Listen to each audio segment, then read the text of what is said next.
Well, it's a long story. It's just that we were big fans of New Wave, and after I became myself a composer and a producer. And when I was listening again to these songs few years ago, I just realized that they have written really beautiful songs.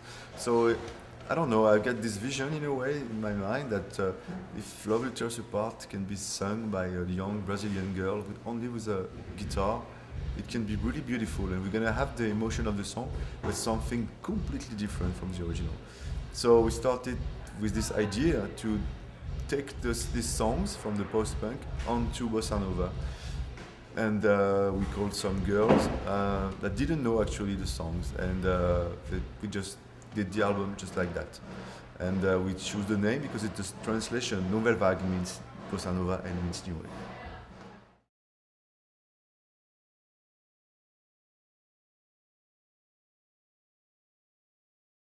But because I think that after the first album, we wanted to change also. So we were more into kind of Jamaican sound or something more with the Caribbean island. And for this new album, we wanted also to move a little bit. And we thought that maybe the American sound, actually from the 60s, like between countries, bluegrass, blues, can be nice, can be a good idea, can fit with the songs.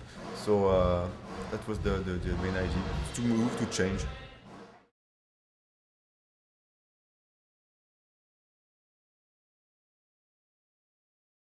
It was amazing. Imagine, I saw Depeche Mode in Paris in the 80s. I saw Econ de Bunnymen. I saw all these bands. So to get these people in my studio in Paris and working with them was incredible. It's even strange somehow. And but it was a really beautiful experience because they were really nice, and we have some time to talk about their music, but also to talk about everything. And I think we got this idea because we just realized that we got a really good feedback from almost all the bands that we had covered.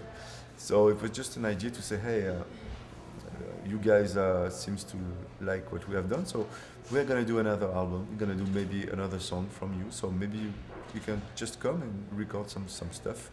It will be some duets with the girls of the Nouvelle Vague, and most of them would say, yeah, great, yeah, we will come.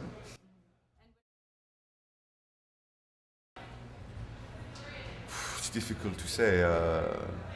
I think that what we have done on All My Colors and Parade with Barry Adamson, All My Colors with Ian McCulloch, I think it's probably the best thing we have done with Nouvelle Vague. Mm.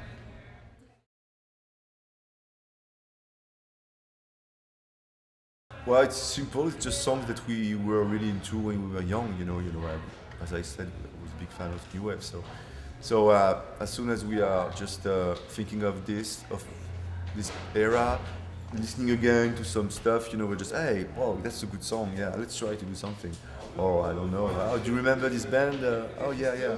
Oh, there was this song that we were really like. Okay, let's try. It's things like that. And after, we have to be inspired. We have to get some ideas that just are coming, and so we say, okay, let's try this one into this kind of arrangement, and if it's working, we go on and we call the singers.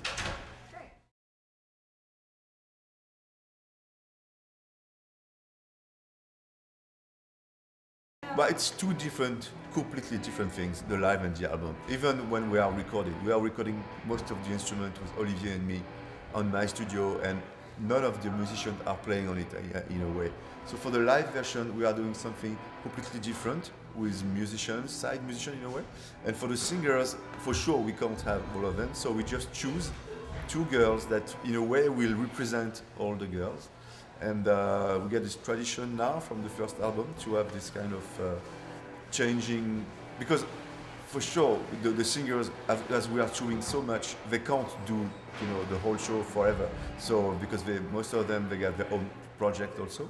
So we are changing when the girls said, okay, it's great, but now I have to focus on my album. We said, okay, perfect, and we are trying to find another girl. So but it's good because this project is still fresh like that, because we are not doing the same thing, over and over.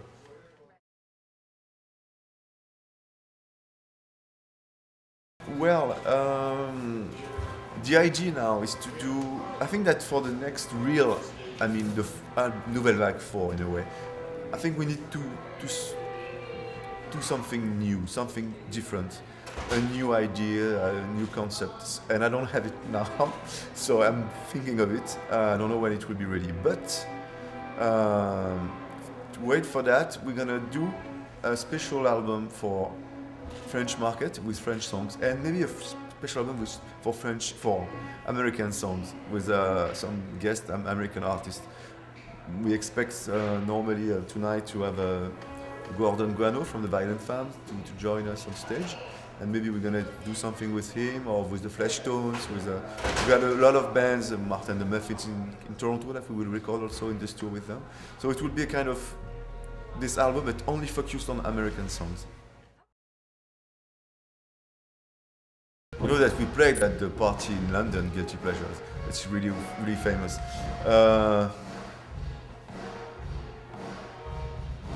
It's a good question. I don't know. I really like some disco things that maybe it's a bit cheesy.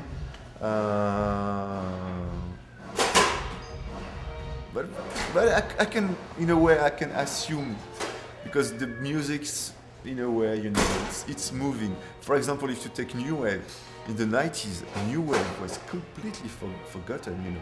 No one was listening back to this music. It was, and when we started with Olivier, actually, we just played some New Wave stuff. Nobody was playing this stuff of music. So it was a kind of guilty pleasures, you know, to listen to The Cure, like in '94 when there was Massive Attack, Portishead, drum and bass, all these bands. And if you just keep on, you know, listening, it was really, really like, you know, how you say that in English? I don't know, ringard in a way. So every guilty pleasure can come something really trendy. So you never know. Really.